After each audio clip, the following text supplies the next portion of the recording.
In the bit of time left to me, Deputy Speaker, I want to talk about an area that I really feel the government needs to have another serious look at, and I'm disappointed they didn't do that in the budget, and that's around domestic and family violence.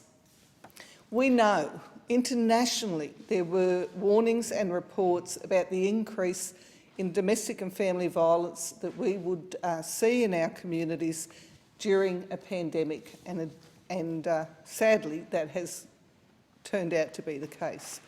I just want to refer to an article by a very important service in my area in the Illawarra Mercury. This is the Illawarra Women's Health Centre, and an article by Sally Stevenson. The Women's Health Centre is very well regarded in our area. They're very high quality service. They've been funded by governments for decades. And Sally has made the point that, exactly as I've said, that we have seen an increase in domestic and family violence. She says in Shellharbour, domestic and family violence rates over the last year have increased 27.3%, according to the New South Wales Bureau of Crime Stats and Research. Sexual assault in the Illawarra has increased by 33.7% for the same time period. She says these are reported cases, and we know that only 10% of cases are reported, which makes the actual figures horrifying. And I just want to read Sally's words because I don't think I can put it any better than what she says in this article. Sally says, "Our centre is currently experiencing overwhelming demand for our DFV services due to the impact of COVID-19.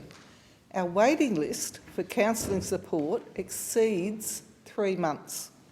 To date, we have not received any new funding to meet this highly predictable situation and the projected increasing need for support from women.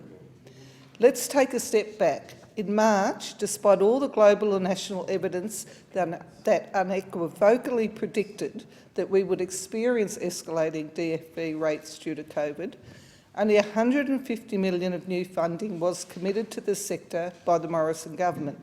That's $150 million across Australia. 6 months later, less than 50% of this has been delivered. No new DFV funding was identified in the federal budget announced on October 6.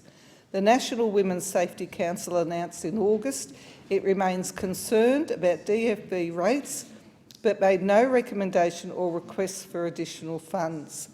This is the reality that are facing services where they are seeing the increased rates of sexual assault and domestic violence as outlined in one service in my region. It's in the member for Whitlam's seat, and I know he works very closely with them as well.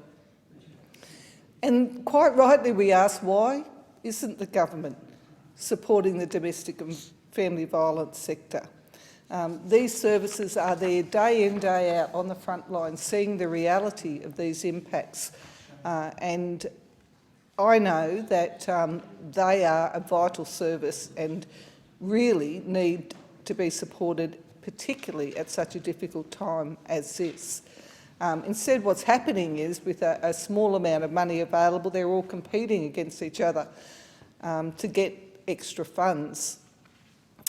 Sally goes on to say these are resources that would have otherwise been providing support to women right now. So the point is, you're filling out all these competitive funds and things when you could actually be doing frontline services. And even if they are successful, the maximum amount they can get is $150,000 per organisation, which is equivalent to about one counsellor for 18 months when you've got that sort of increase in demand for services.